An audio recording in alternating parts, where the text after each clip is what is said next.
if you're new around here, I am April Clemmer, and this is April's Old Hollywood, where we explore the fascinating people and places of classic Hollywood. And today would have been Lana Turner's 105th birthday. So I did want to mention that. Uh, don't I used to do this on her birthday and do a toast, but I'm getting a little old for like a toast in the morning while I'm presenting. So not doing that today, but I do have coffee. So cheers to Lana's birthday. And I like taking a look at her, as I said, because I feel like she's somebody everybody knows a little bit about, but nobody really goes in depth with her story very often. Most people know she was discovered at a soda fountain. I know most of you know it wasn't Schwab's, although that's what the legend is, and maybe a little bit about her multiple marriages. But I feel like looking at her life and everything she went through, I don't know that she did a film script that could touch her actual life. And she did some really soapy movies, so that's saying something. So we'll start out, as most of these do, with her family. The left photo is Lana when she was about 5 years old. And this was taken in Wallace, Idaho, where she spent most of her, or part of her childhood. Although her family was very nomadic, they moved around. And her mother actually married at 15 and had Lana at 16.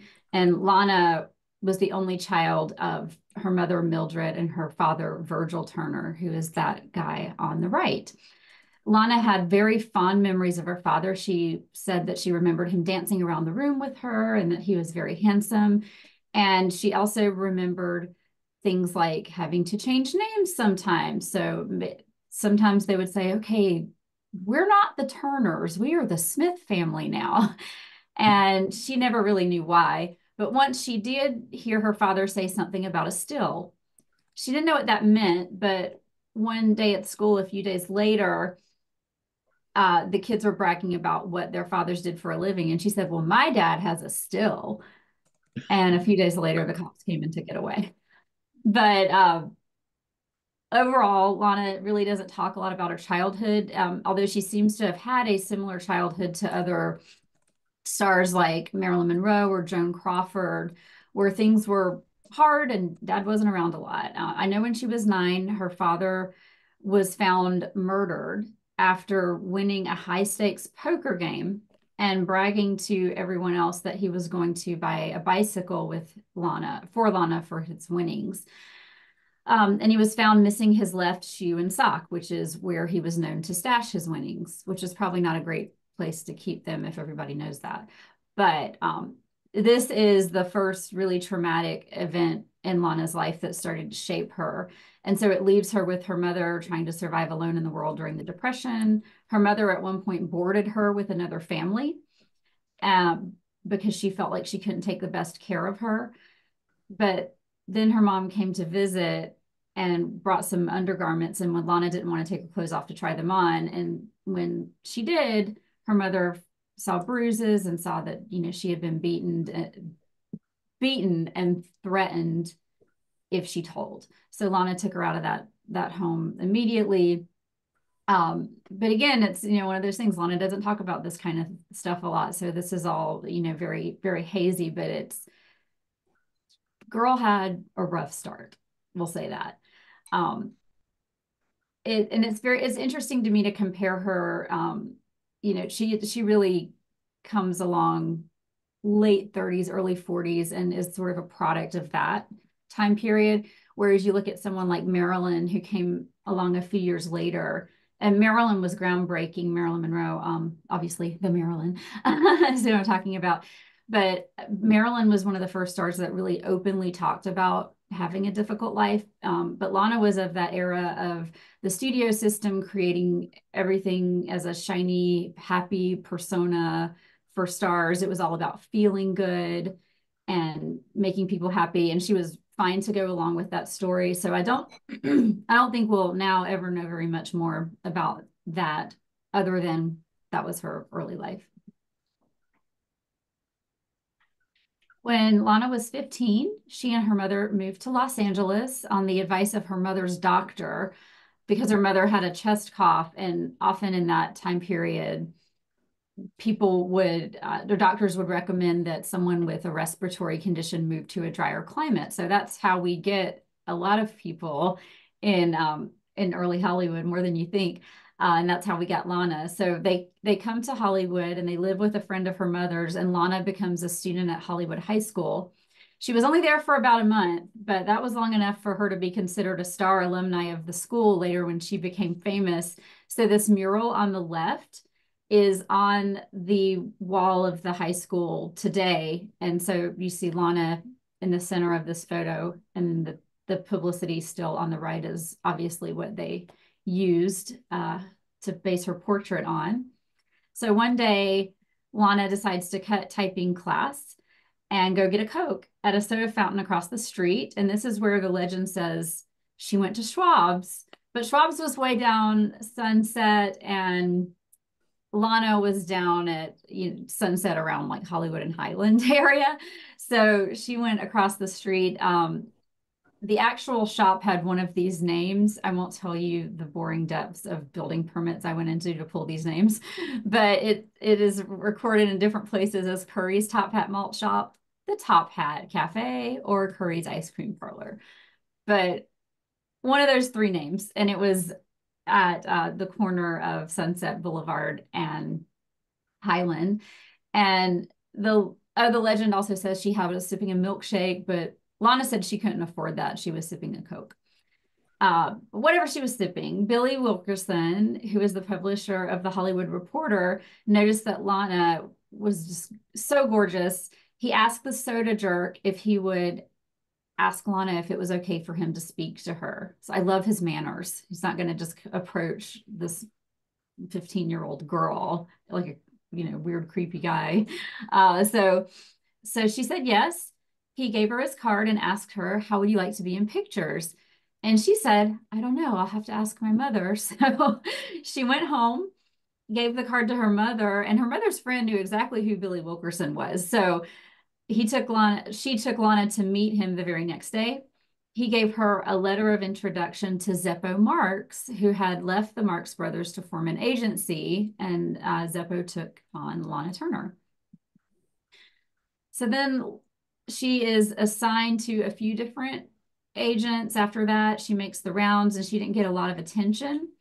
In Lana's autobiography, she claims she couldn't even get a job as an extra, but other sources do have her first appearance on film as an extra in the 1937 version of A Star is Born. Hmm.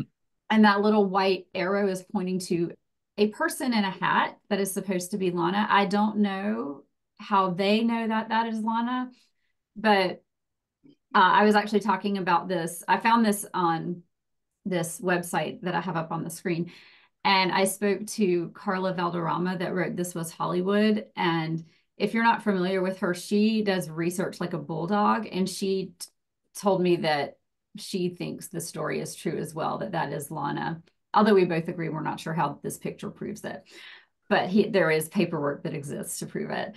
So I love that her first film appearance has this prophetic title, A Star is Born. Because then Lana gets her break. So she goes to Warner Brothers one day with her agent, and Mervyn LeRoy saw her for a small feature part in a film they were casting called They Won't Forget. He is looking for someone who is really young and innocent, but at the same time, very sexy in a way she's not aware of. And this was totally Lana Turner at this point in her life. She was very young and naive. She had come from a shaky background and then sort of, you know, plucked out of obscurity and put into this whirlwind of agents and castings.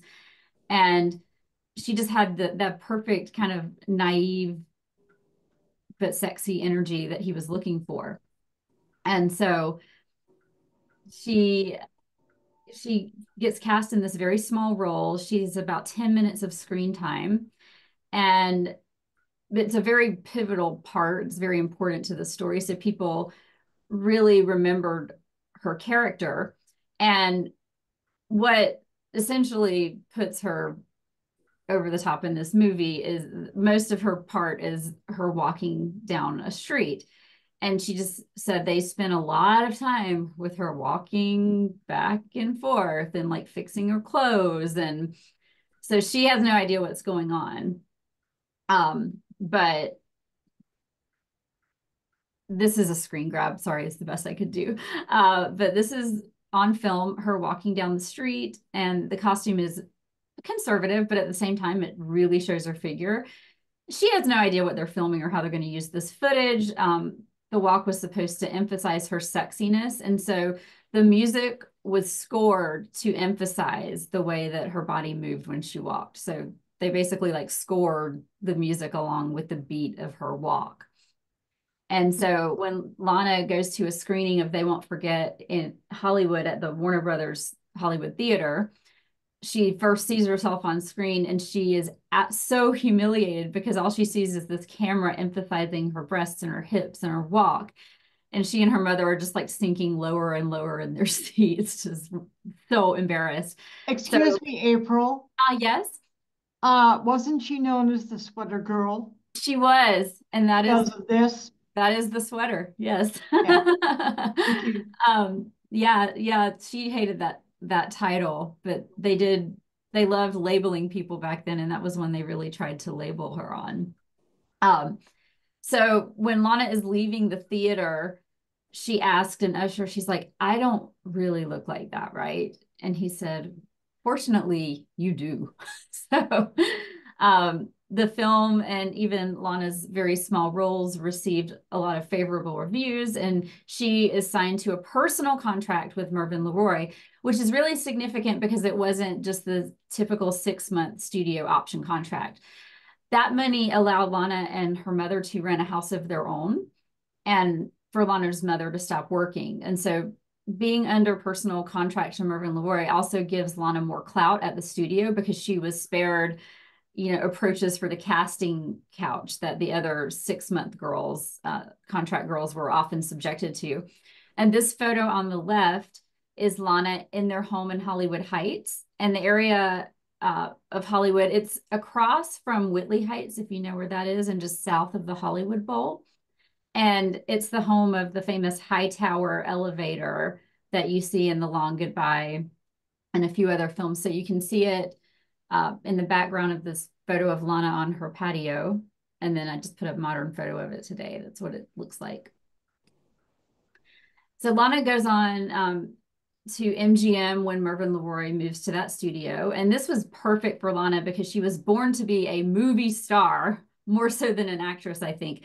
And MGM was in the business of making movie stars. Their slogan was more stars than there are in the heavens, and they were a machine created to build stars.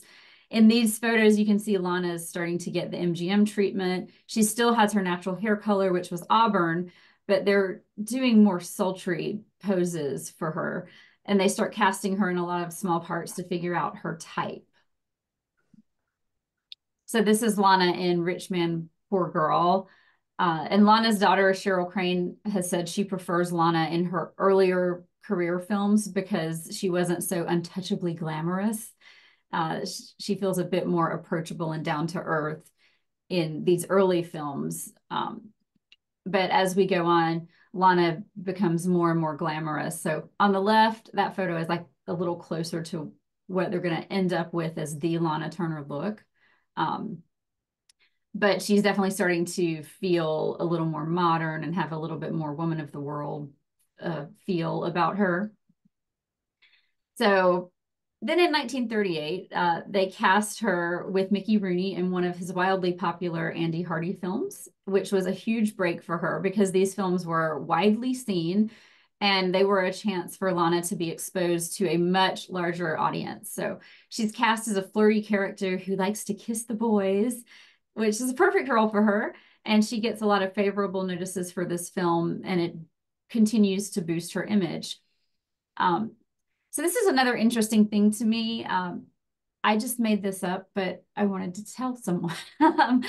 I think it's very interesting that Lana's first film was in 1937, And that's the same year that Jean Harlow died. So Harlow had been the MGM blonde bombshell, and the studios back then had these types that they liked to have around. The person was often a major star like Jean, but they usually had a couple of others of that type waiting in the wings to take the star's place if they didn't stay in line. So I think it was Lana Turner was really in the right place at the right time when Jean Harlow dies, because she is at MGM, she's up and coming, you know, she's kind of very sexy. They're playing with her image, sort of creating this. And then all of a sudden there's an opening at the studio for a blonde bombshell. And so you can see in these two photos, they immediately start styling Lana very similarly to the way that they had styled Jean. Obviously that's Lana on the left and Jean on the right. You guys know that. So I find that interesting. Lana also loved to go out and have fun, and one of the men that she dated was attorney to the stars, Greg Botzer. She always referred to Greg Botzer as her first love. That's Lana with Greg up on the left. He was an attorney who was extremely connected in Hollywood, and he dated a lot of starlets, but Lana fell head over heels for him and wasn't the only one that he was dating, but she thought they were serious. And he, just to exacerbate things, gives her a ring for a gift, and she starts wearing it on the ring finger of her left hand and behaving as though they are engaged. One of the other women in Greg Botzer's life was Joan Crawford. You can see them together on the right. Joan was not a fan of this Lana situation. So in her bold style, she invites Lana to her house to set her straight. She tells Lana that Greg plays around a lot, he dates a lot of women and just likes to have fun, and that she, Joan Crawford, is the only woman Greg is really serious about. So Lana should just really forget all about it. This didn't intimidate Lana at all. It actually made her more determined to hold on to Greg.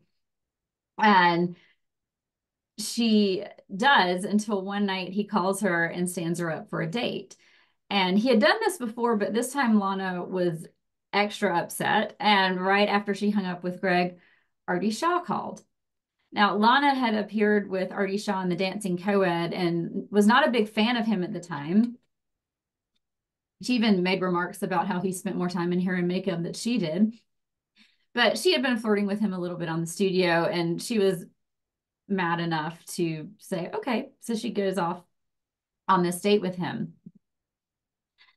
So they go for dinner, drive down the coast. While they're driving, Artie starts just describing how he longs for a beautiful woman that he can settle down with and have children. And he's describing Lana's fantasy with Greg. But when Artie looks at her and says, you know, why don't we go to Vegas and just get married? And she said, sure. So on the first date, they go, fly to Vegas, get married, and then she sends a telegram to her mother that all it says is got married in Vegas. She doesn't say to who. So her mother, Mildred, calls Greg Botzer to congratulate him on being her new son-in-law. And he says, it's not me. And so she panics. So Lana has been impulsive. She's married somebody she hardly knows. The marriage only lasts 4 months. And what happened, according to Lana, is that Artie just wanted her to change. And just as he did later when he married Ava Gardner, he does want her to wear makeup. He wants her to dress very simply. And when her huge shoe collection arrives at the house, he is not a fan of that. He also hated the publicity of MGM. And Lana once said, the only interest Artie had in me was trying to change me. So after 4 months, she calls Greg Botzer, not for a date, but to rescue her legally from this situation. So he becomes her lawyer, her divorce lawyer, to get her divorce from her first husband. She was married 8 times to 7 people. And I don't have time to really get into all of that because some of the stories about people she dated are more interesting than the actual husbands. So this is how we're going to do this. This is a call sheet of her husbands. Top left, Artie Shaw. Top center, Stephen Crane, who was the father of her only child, Cheryl. Bob Topping is top right. He was a millionaire that Lana married on the rebound from her romance with Tyrone Power. Bottom left, Lex Barker is the only other movie star that Lana married. He starred as Tarzan in the Tarzan movies of the 50s and 60s, and their marriage ended when it came to light that he had been sexually abusing her daughter, Cheryl Crane. Then she marries Fred May, a bottom center, and I think he's the husband she was probably most compatible with, the one that Lana seemed to be relaxed around the most, and they got along great. But after they were married, they just really couldn't get past each other's little quirks. Lana was always extremely late. He hated that. They had a huge fight over a car he bought for her for a gift, but bought it with money she had loaned to him for a business deal. They would just fight and about everything. And the straw that broke the camel's back was when he does borrow money from her for a business deal, and then, oh, I'm going to buy you a car with it. And she's just like, what? Like, I'm not an ATM.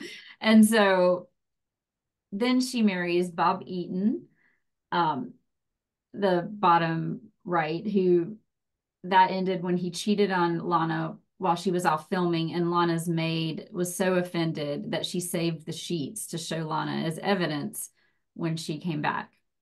So then that was the end of Bob Eaton. The final husband was Ronald Dante.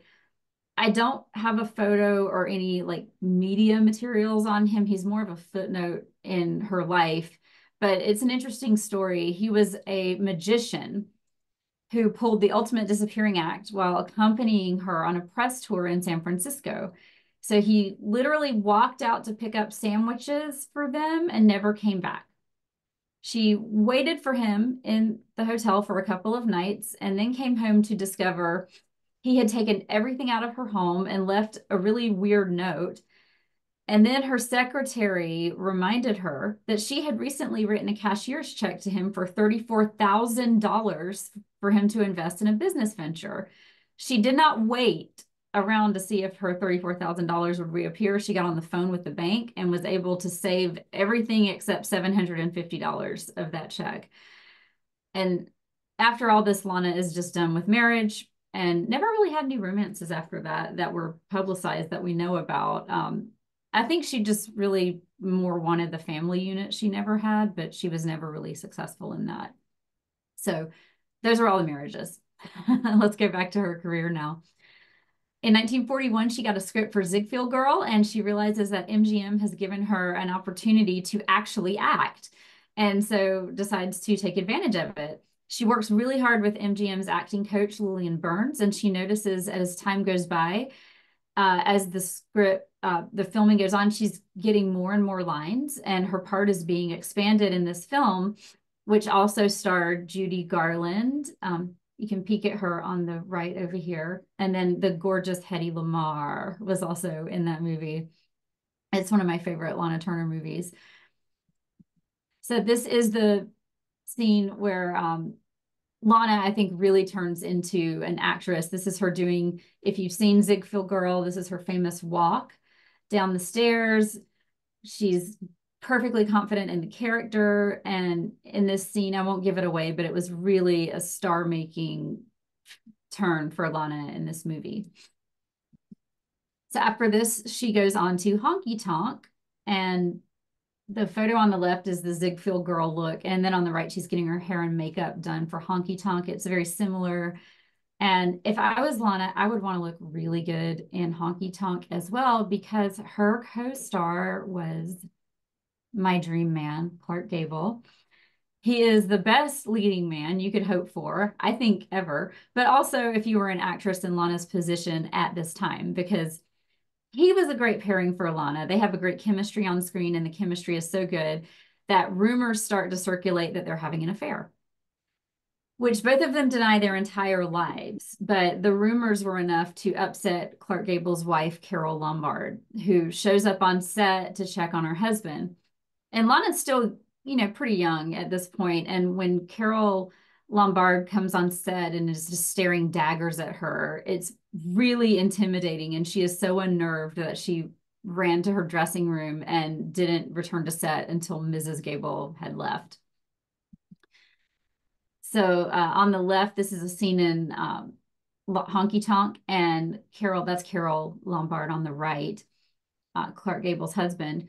And Honky Tonk was so successful that the studio wanted to pair Clark Gable and Lana Turner again together as fast as possible. So they were both cast in a film called Somewhere I'll Find You.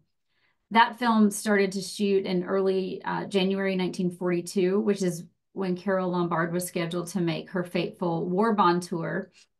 The night before Carol left for the tour, she and Clark had an argument supposedly about Lana Turner.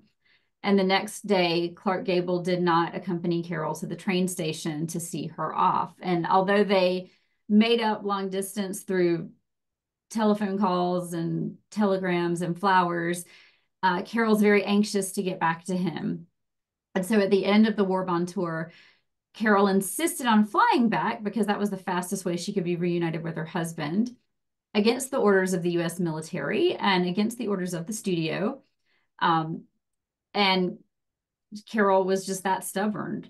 She could get her way. And so on the last leg of that trip is when she was killed in a plane crash outside of Las Vegas.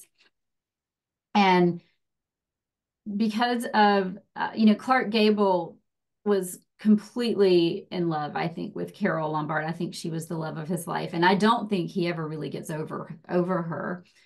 And because of the rumors that Lana had been the reason that Carol wanted to come back so fast, that could have been very hurtful to Lana. But she seems to take a healthy view of it and just says, there was never anything between me and Clark Gable. This is a horrible thing that has happened, but Clark and I have never been more than coworkers. And this was a potentially career derailing scandal because Carol Lombard was a huge star. She and Clark Gable were a huge power couple, and Lana was still up and coming. So she could have easily been labeled a homewrecker, but she took everything in stride and handled it very well because it didn't upset her career at all. And talking about her being on the way up and becoming more and more popular with the public, I love this photo. This is a cameo Lana made in a film called The Youngest Profession, where she's going through her fan mail and sending back autographs. So I thought it would be fun to show you what you would get if you sent a letter to the studio and asked for a photo of Lana Turner. So I found this on eBay. This on the left is a 3x5 photo of Lana with her autograph printed on it. And on the right is the envelope that came in that has the MGM logo and return address. So I thought that was cool, little piece of memorabilia. And it's neat to me that you could write a letter to the studio and they would answer it. You get something back. There's no studios anymore to really write letters to, care of a star. So I don't know how you contact them anymore, but I love that you could do this back then. This is another one of those letters. It's just a different photo, but it still has her signature on it. And I just really showed this because she has that beautiful star sapphire ring and I love it. She had beautiful jewels and I love to look at those pictures. Lana becomes a mother in 1943 to her only child, Cheryl Crane. Cheryl's father was Stephen Crane, which ends up becoming her second husband. She marries Stephen Crane after knowing him just a few weeks and knowing almost nothing about his background.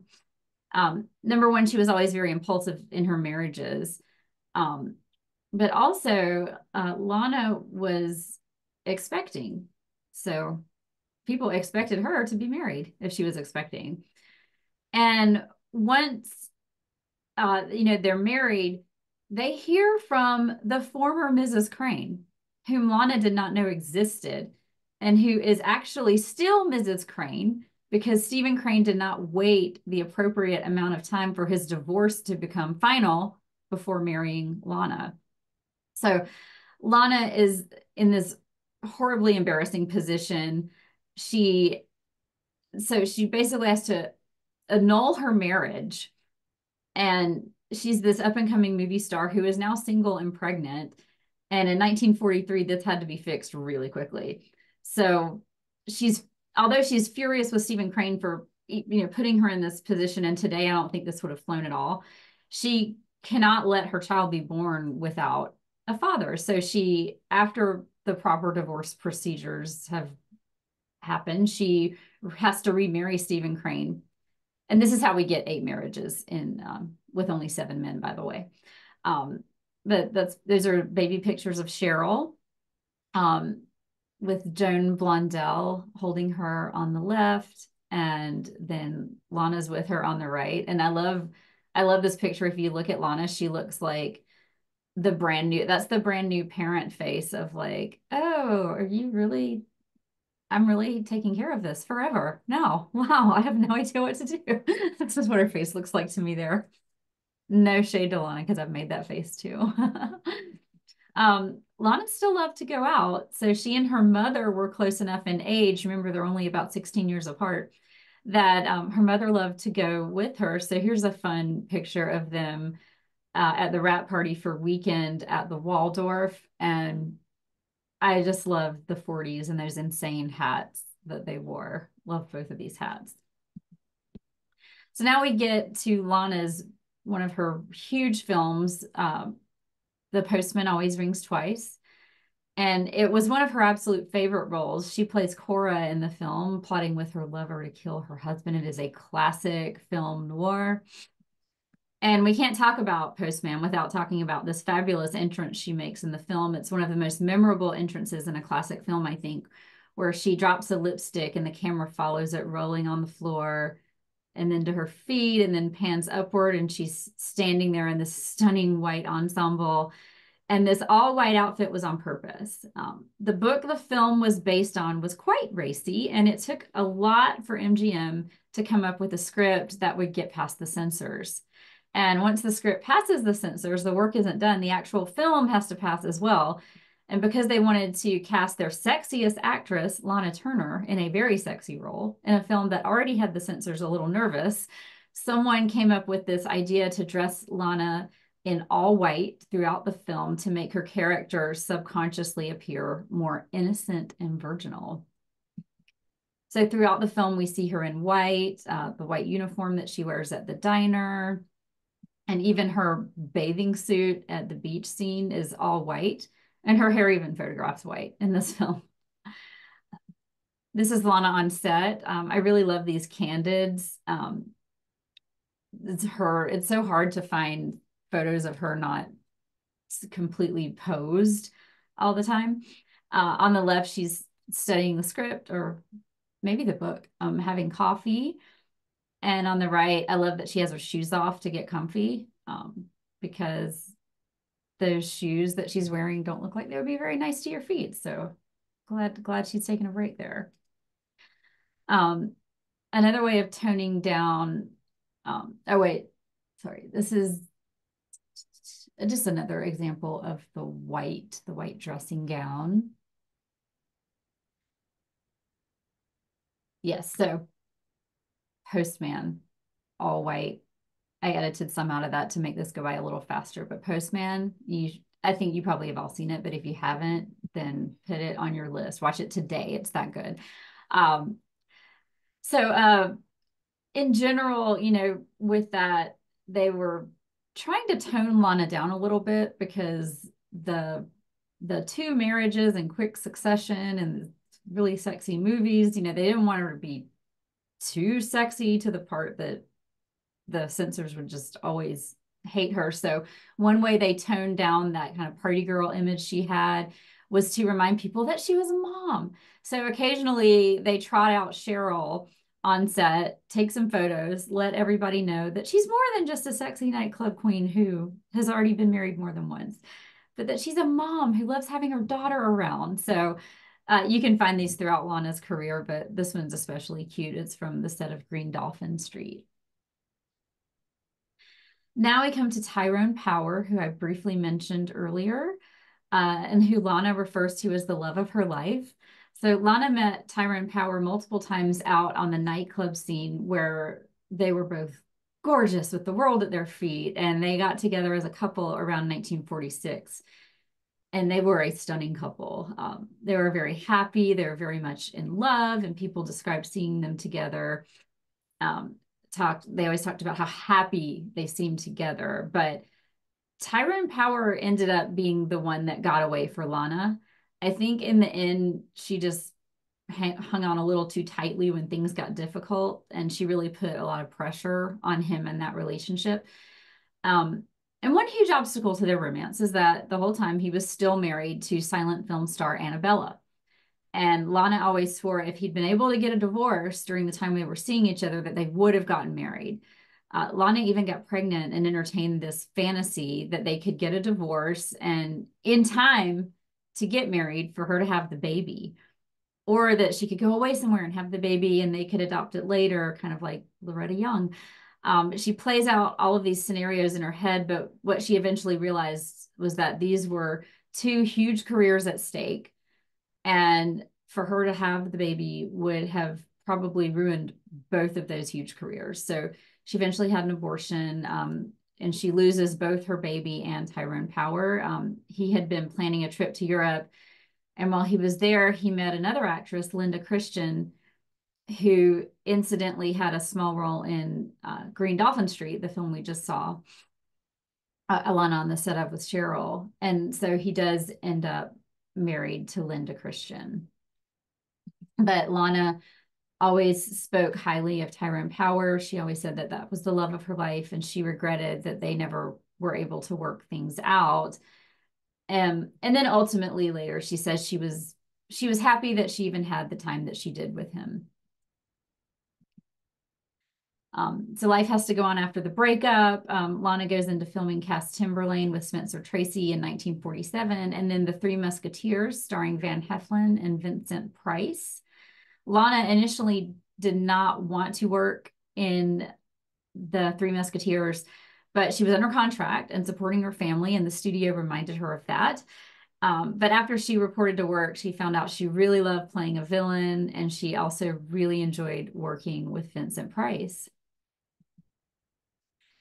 So during the year after her breakup with Tyrone Power, a gentleman named Bob Topping had been very persistently courting Lana. He sent her flowers, he called, he wrote letters, he even sent jewelry. And she finally did go out with him, but she made it very clear that she did not share his feelings. But she was very lonely, and he invited her to spend Christmas 1947 with him at his estate, Round Hill, which was a huge estate in Connecticut. And she and Cheryl spent 2 weeks there. It was a white Christmas, very storybook, very just relaxing to Lana after years of a very turbulent love life and working very hard in her career. Bob Topping concludes the fairy tale vacation by dropping a 15-carat marquise cut engagement ring into her martini as a proposal. And Lana said, when I saw that diamond, I just thought, why not? As you do. She still insisted she didn't love Bob Topping the way he loved her. And he said, that's okay. You'll learn to love me. And I think she did in her way. So she took some time off, and he loved to drink and have parties and was very gregarious. Could be a lot of fun to be around. They went on a very long European honeymoon and then took a trip to Florida, where Lana ends up being off screen for almost 2 years, just relaxing with Bob Topping. And when they came back to Hollywood, they bought a house in the photo on the right and lived there with Cheryl. And again, you can see it looks very much like Lana's trying to create this family unit she wished that she had had growing up. During the years Bob and Lana were together, Bob lost quite a bit of money in different business ventures. And one day Lana was signing some checks, and her mother was watching her sign check after check after check. And finally her mother said, you just can't afford to keep a billionaire. And Lana realized that her mother was right, that she had married a rich man who was no longer rich, and she was supporting him. And she thought, I never really loved Bob Topping. The shine had kind of worn off the diamond a little bit. So she decides to get a divorce after about 4 years of marriage. So another one bites the dust. And Lana returns to the screen, and MGM throws a big party for her. And the film they choose for her return is A Life of Her Own. This is the photo at the big party welcoming Lana back to work. And these are some more photos from A Life of Her Own. And if you'll just, I want to show you something that's really interesting about these old photos. So hold up. So everybody hold up your fingers like you're holding a cigarette. Like, yeah. So do your fingers kind of look like Lana here in this left-hand photo? Yeah, she's holding a cigarette in that photo on the left, but they have airbrushed it out because no, stars don't smoke and drink. So they were very careful not to put out photographs of them smoking or drinking or anything. But people did smoke a lot. And so if anything ever got past their photographer, then it would get cleaned up in post. So I love that little picture with her airbrushed out cigarette because Lana was a big smoker. So in 1950, on May 24th, Lana placed her hands and footprints in the cement at the Chinese Theater. This honor was reserved for only the biggest stars, and it was a sign that Lana had really achieved superstardom. And sometimes they move people's or take them out, or sometimes people do their hand and footprints and they never actually get displayed in the courtyard, but you can find Lana. She has quite a large piece of real estate there at the Chinese Theater, so she's one of the big ones. By this time, Lana had kind of achieved a stature at the studio. And so in 1952, she is cast in The Bad and the Beautiful, which is another one of my top Lana Turner films. She is one of three people that Kirk Douglas's character, Jonathan Shields, manages to simultaneously screw over and make successful. Fascinating movie, Hollywood doing Hollywood. And Lana's character smoked, so the cigarette is okay in this picture. But yeah, this is a really, really great film. I think Lana had a really great chance in films like this to win an Academy Award. She has an amazing break. Well, actually, I'll say it's a little over the top, but she has a crazy breakdown scene in this film. But she have to wait a little bit longer to get any recognition in terms of awards. So at this point, Lana had developed her own glam squad that accompanied her everywhere. So this is Dell Armstrong, her main makeup artist, who was with her throughout much of her career.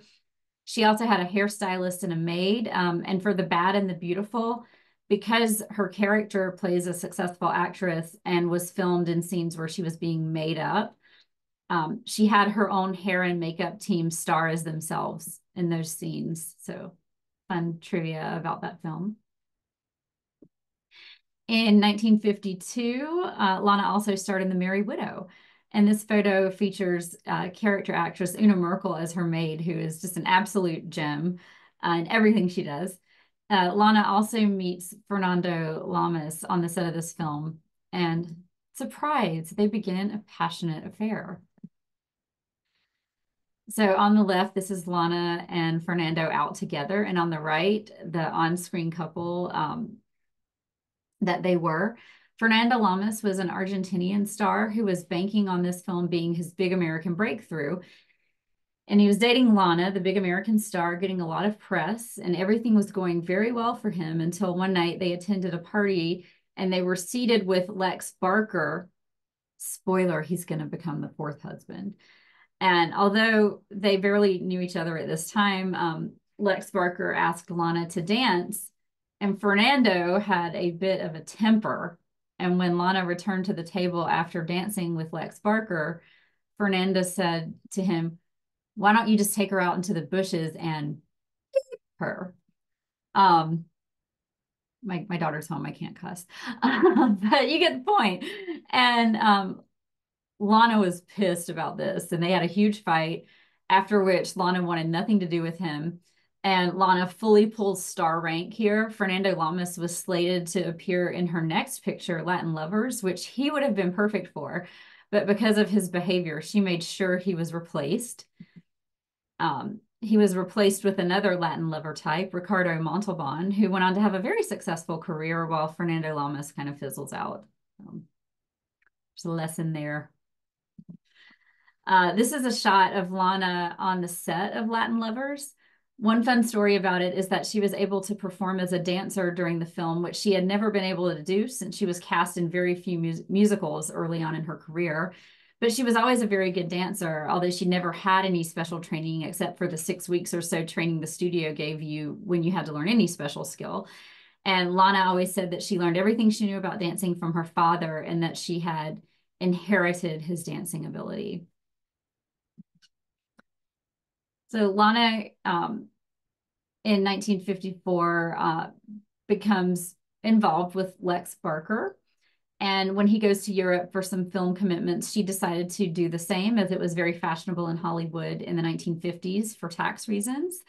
She dyed her hair dark, so we get to see her with hair closer to what her natural color was in The Flame in the Flesh. She actually did a couple of movies there, and she returns back to the States where MGM had a property called The Prodigal waiting for her.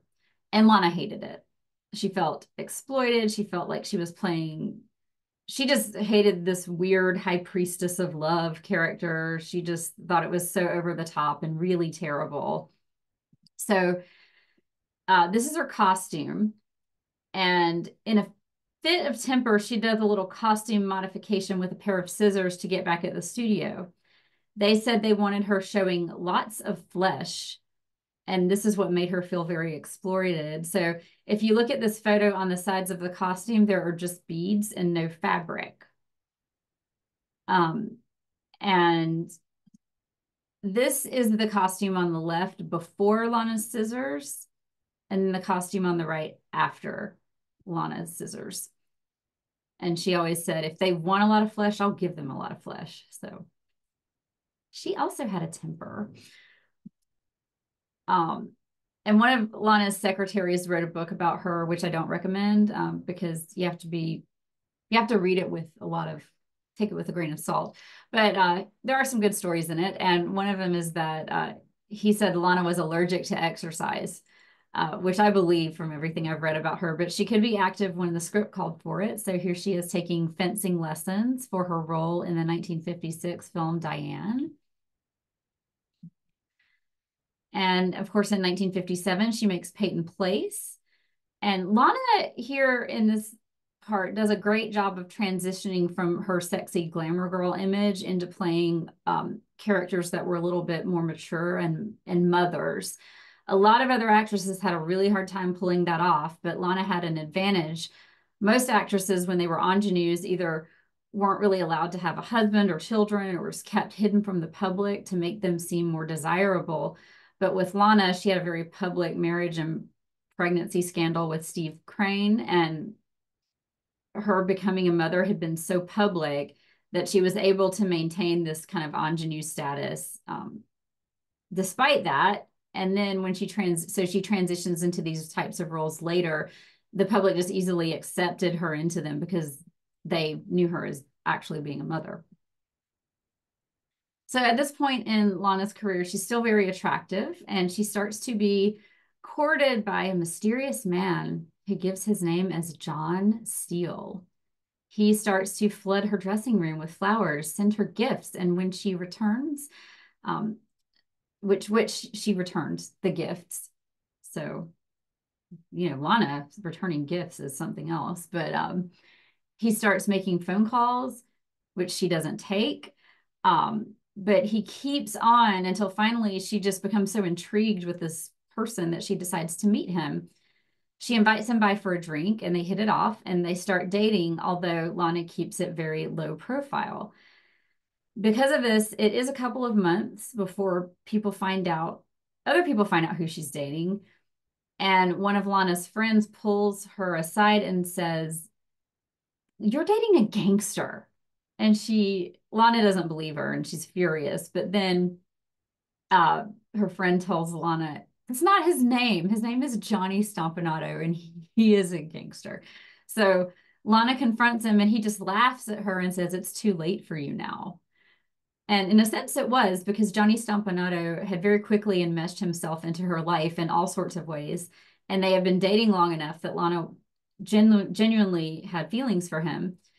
But after this revelation, the relationship is never quite the same. And so she starts to think about how to leave. But the more she thinks about that, the more clingy Stompanato gets, to the point that she has to make a film in London, and he follows her there and physically abuses her.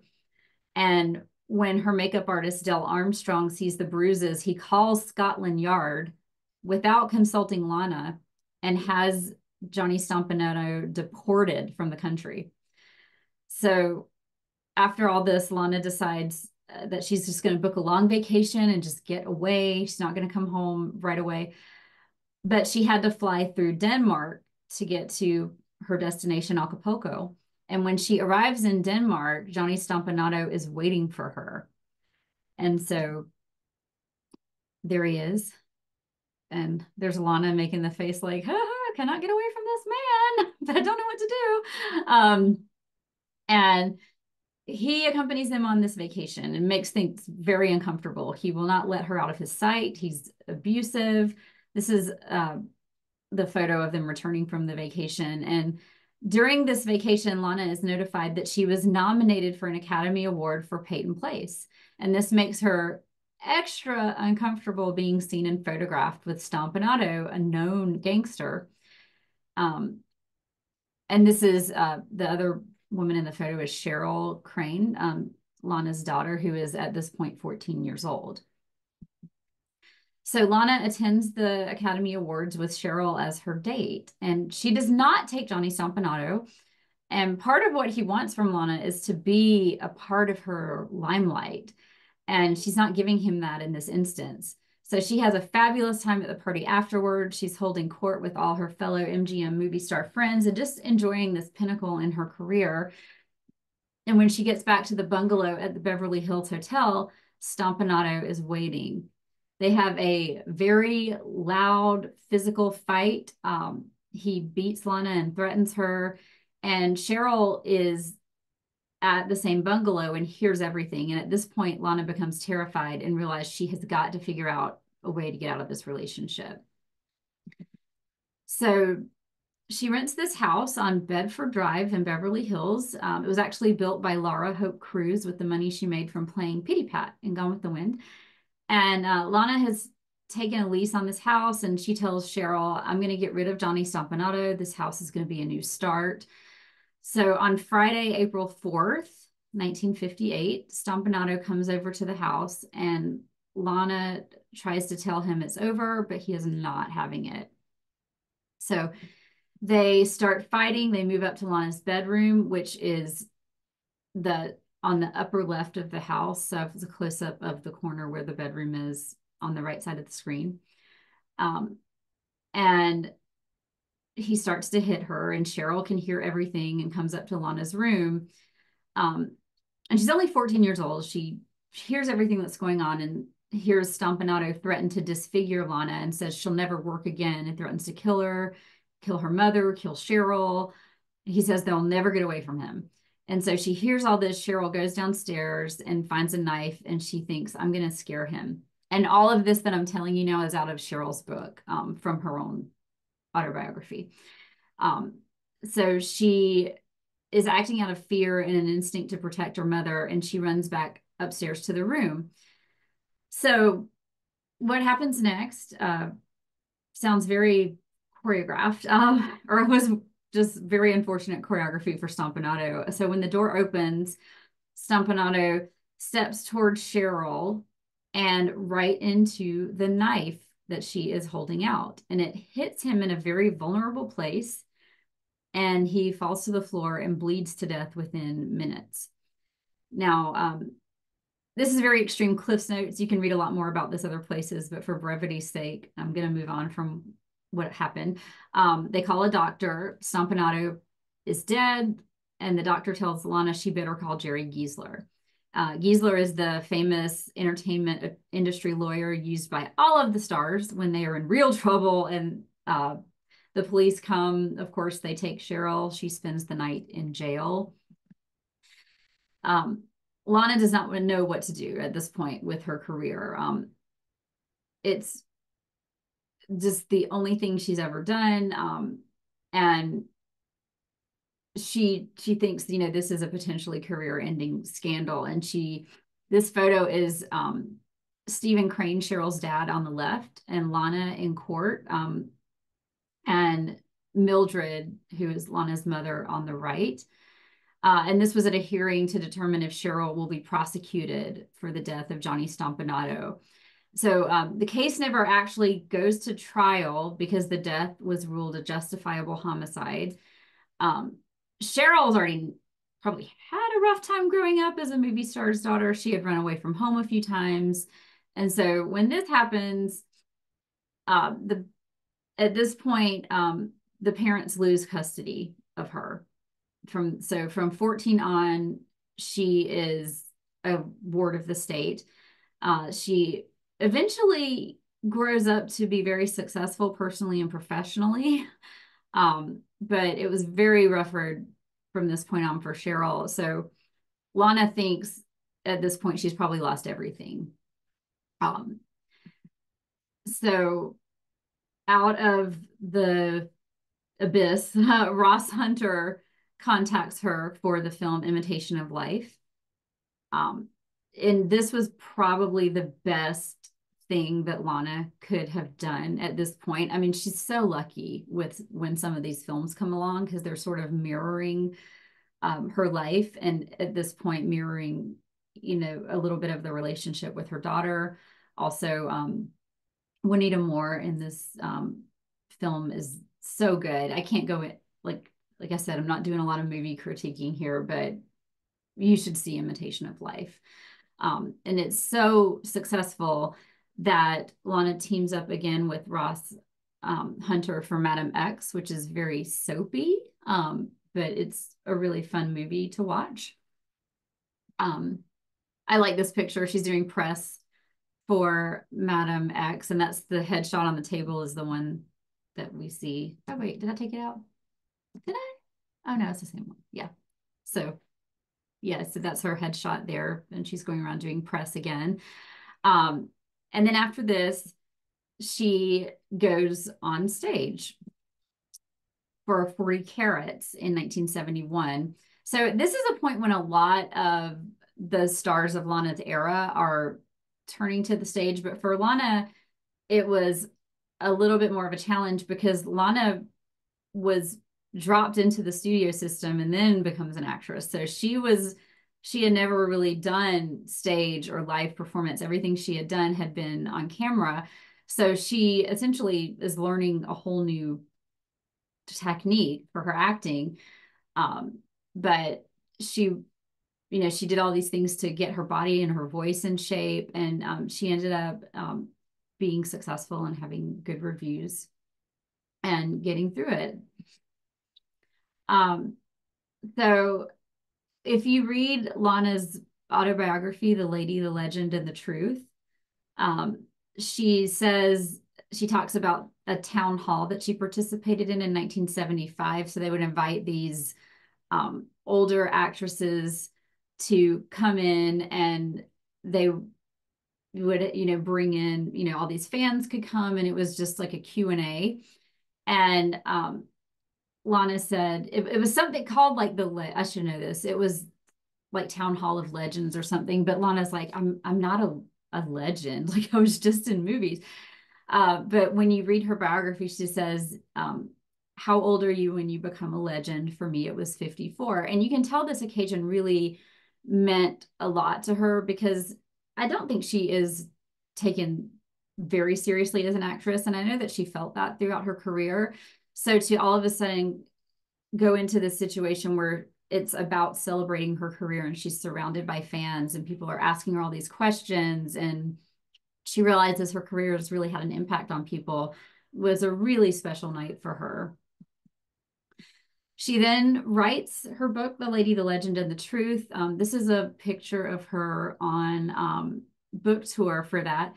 And so y'all, we're getting to the end, right? I had to buy all these old pictures off eBay of older Lana, because it is really hard to find pictures of these movie stars when they're older. Like people just don't want to get into that with aging. But I think she aged very well and she looked great. She did her book tour, and then This is a photo of her in 1981 at the National Film Society Honors. And I think, again, she looks gorgeous, and she's got all white on, like the Postman Always Rings Twice theme. And heck of a tan, man. She was sun worshiper. Um, she goes on to do a little more TV work, famously on the show Falcon Crest. I love I love these older photos of her. She just is still seems really dynamic as an actress. And then this photo, who couldn't have gotten this photo of Betty White and Lana Turner together? And this is very Lana to me. Like, her hair is perfectly done. She's got the glam makeup on, the jewelry, the fur. So she, I love that she kind of keeps this image for her whole life. So Lana sort of in her last years disappeared from public life. She would stay, she lived in a condo in a high rise, and she would talk on the phone a lot with her friends, but didn't get out very much. And so on June 29th, 1995, she died of oral cancer at the age of 74. And these are just some fun little facts about Lana that I found while I was doing this presentation and didn't fit in anywhere else, but I thought would be nice to kind of end on. Her favorite color was yellow. She was afraid of cats, which makes me sad. She got Artie Shaw's clarinet in the divorce, which makes me very happy. And she was afraid of the dark. And I don't know if any of you have read Janine Basinger's book, The Star Machine, but this is a quote from her about Lana, and it says, whether off screen or on, she rose to the occasion and gave the public what they wanted, all the glamour, all the excitement they expected. And if that is not the definition of a star, then what is? And I wholeheartedly agree that that really sums up Lana Turner. So I want to thank, as always, Mark Wanamaker and Bison Archives for the photos, the lanaturner.com website, and then Elisa Jordan from LA Woman Tours. And you guys probably all know this, but this is my website where you can find out about tours and more of these presentations. My Instagram is April's Hollywood, and you can email me as long as it's not weird, at april@aprilclemmer.com. And thank you guys so much. I'm going to stop the screen share. And if anybody has any questions or comments, we can do that. Feel free to come off mute, or I'm also going to look at the chat. When was she born? She was born in 1921. Okay. Mm-hmm. So she would have been a little older than my mother. Yeah, she was right between my two grandmothers. Yeah. Like right in the middle. So, yeah, right a little earlier than Marilyn Monroe. Now I'm old enough to be your mother. Yeah.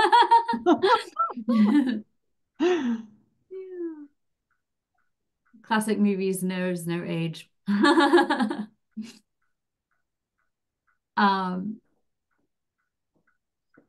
Not very. I'm looking at. But I think we've talked about how Lana, when she was younger, her face was almost puffy. She was so stunning. And Yeah. then somewhere along the way, maybe it was Peyton Place, her looks changed overnight, and her face became more angular, and she lost that gorgeous puffiness. And somebody pointed out to me that it may be because she just lived a lot, and smoking, drinking, it's very hard on your skin. But I cannot find the exact point on her timeline where her looks changed overnight, but I'm almost positive that that's what happened. Yeah, it's so weird how your face can, like, over through the years. I know, like for me, I feel like my face changed like maybe a year or two after I had my daughter. So it wasn't like a pregnancy thing. It was just like, oh, it's different. I was like, come back, like some of the stuff on it. But yeah, I mean, it was like not a weight thing or whatever. I was just like, oh, it just all kind of falls differently now. So yeah, but she had like beautiful, like full oval, like perfect for that era face. I was texting with Carla Valderrama last night about her, and I was like, wonder what she would look like if she had access to all the stuff that people have now, like if she would have done anything. I always wonder that about people. Well, I think she did have things done, but they were very well done. Uh, Yeah, which is saying something about her. Thank God she looked fabulous her whole Yeah. life. And I'm so glad that she didn't have the kind of plastic surgery that they are so disfigured, you know, just so like Faye Dunaway. Look what happened to her when she got her face. Burn victim. Huh? Burn victim. I mean, she looks like she was through a fire. Yeah, yeah. But but I love The Bad, the Beautiful. I love that movie. Oh, And it's I so good. love Postman Always Rings Twice. Um, in my movie group, we read a book every month, and this one we read quite a while ago, and these are crime novels. Hmm. James M. Cain was the novelist who wrote Postman. Hmm. And then we have down here we have William Lindsay Graham who wrote Nightmare Alley, which Hmm. of course was, at that point was what's his name's superb movie. God, Oh, Terror and Power. yeah. Lana's one that got away. Yeah, yeah. So, and then Cornell Woolrich was another famous crime novelist, and which we now call, noir. But I'm going to go back and read The Postman. I've had trouble reading books because they're not clear enough. But anyway, so that's just and they came after like Dashiell Hammett and some of the other ones, but um uh I really like to read the book and then see the movie and like compare the two. And so Yeah, that's always fun to see like what they keep in there and what they change. yeah. I was looking at the comments that Denise said she's disappointed that Lana is not buried. She was cremated. And I kind of am too, because like I like if I can to go visit, I don't know if I don't think it's weird or morbid because I think too many people do it for it to be Well, strange, maybe she's in a and like go visit. columbarium.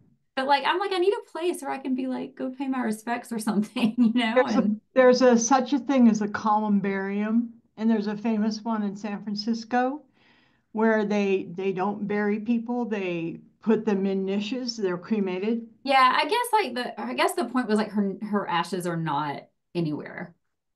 They're I think were given to the family, and I'm trying to remember if they scattered them or they just kept them, but like they didn't put them somewhere.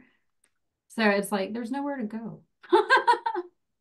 Like you can go, pay your respects to Marilyn. Or yeah, there's a lot at Hollywood Forever, you know, all Hmm. different kinds of burials, but yeah. Oh, and Benjamin, that she was friends with Ava Gardner. I don't think I put it in the presentation. I don't know why, but I have that great photo of them walking. I think everyone's seen it. They're walking and kind of holding hands, or maybe their hands are in the same place, but Maybe they're it's like talking about Artie. probably comparing notes.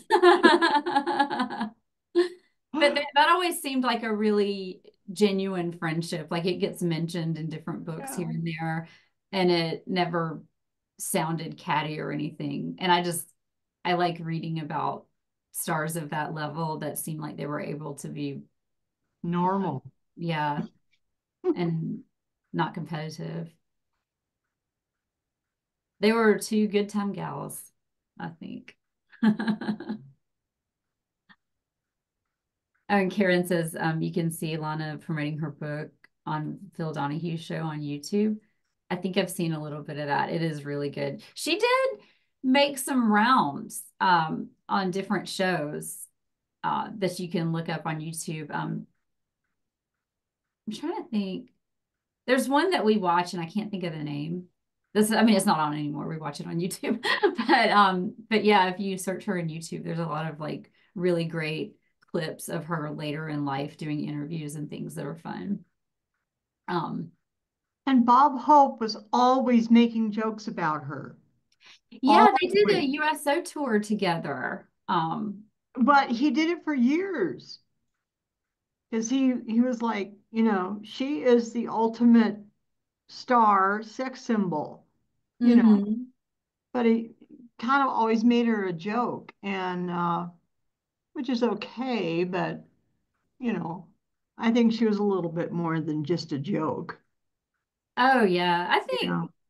I really love I really love her and just her full out way of living. Like it doesn't seem like she questioned things, maybe to her detriment a little bit, but she just seems like she just goes through life and just like did what she wanted to do, had the best time that she could, made lemonade out of lemons, but and she's so glamorous and just fun to watch.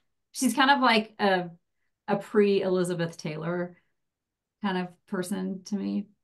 But yeah, thank you guys for um, watching. Well, I thought it was really interesting your comparison with Jean Harlow. And it's so bizarre. Jean Harlow was like, she was from the early talkies. Hmm. And Lana Turner was from a whole different world. And it really wasn't that many years. That's so fascinating.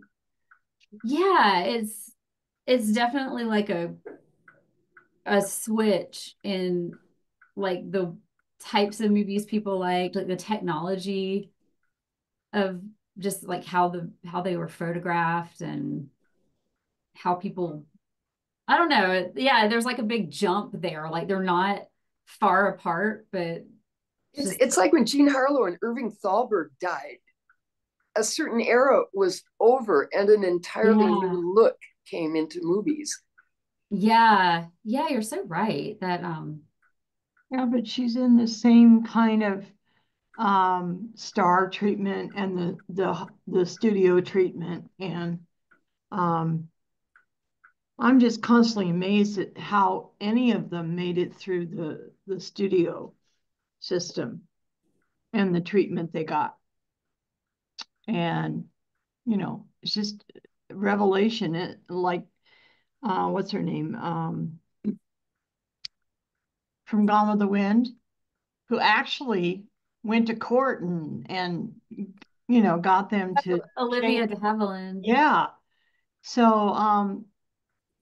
I really like to hear about these people, the things behind the studio and behind the film. You know, these are real people. They're not, Yeah. but I noticed that April, you have Lana's beautiful blonde hair, and you seem to have similar makeup. And is this your normal? I think this is your normal look right now, but It is. Well, I yeah, don't curl my hair usually this much, but yeah, maybe that's why I like her. yeah. We got the same taste. So yeah.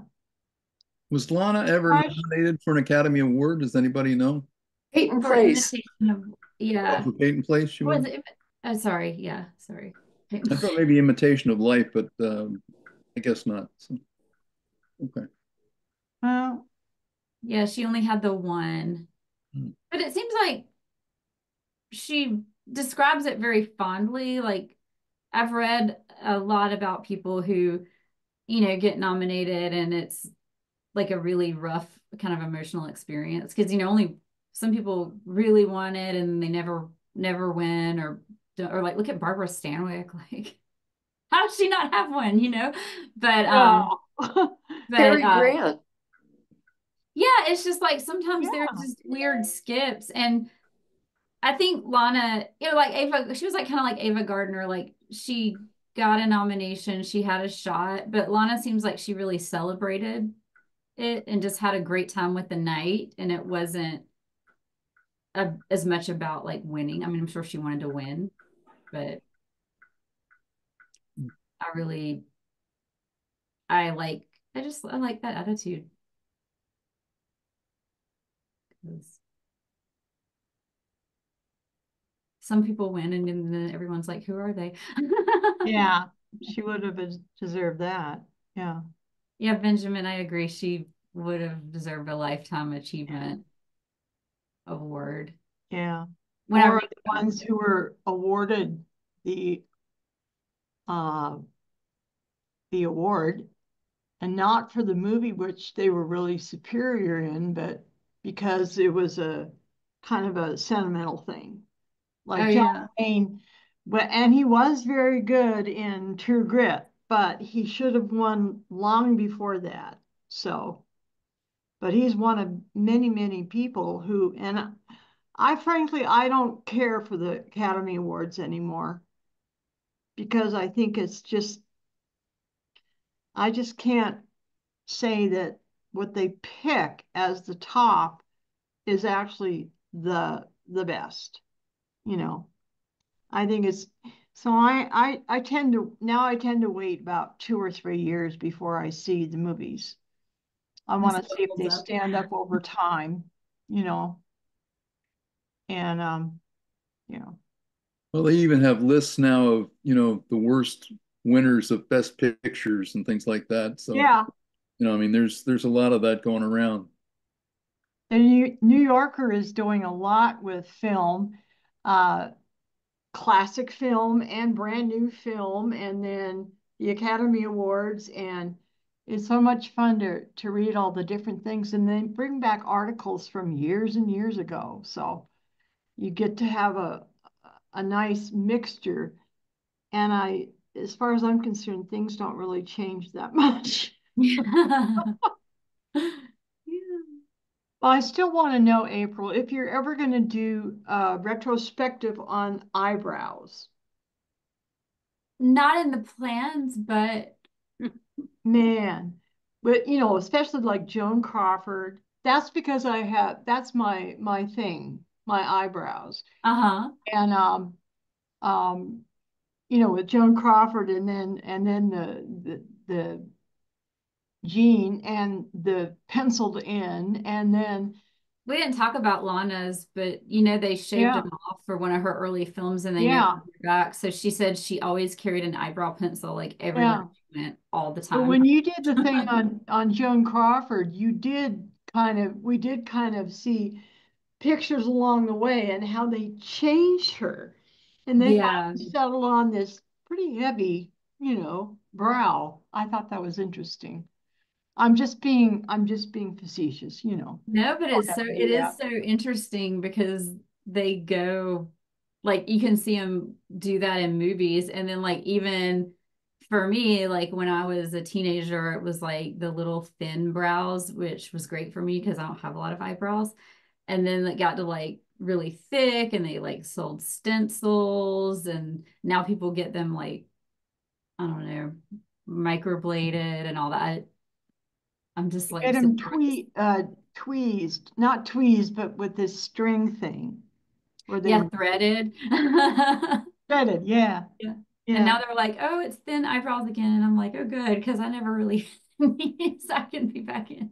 But But yeah, yeah, the style, the makeup styles, it is interesting because they do change when you look at like very early films. And then it's the most interesting thing to me is the period films of like the 60s and 70s and 80s like make no effort to have period makeup or hair.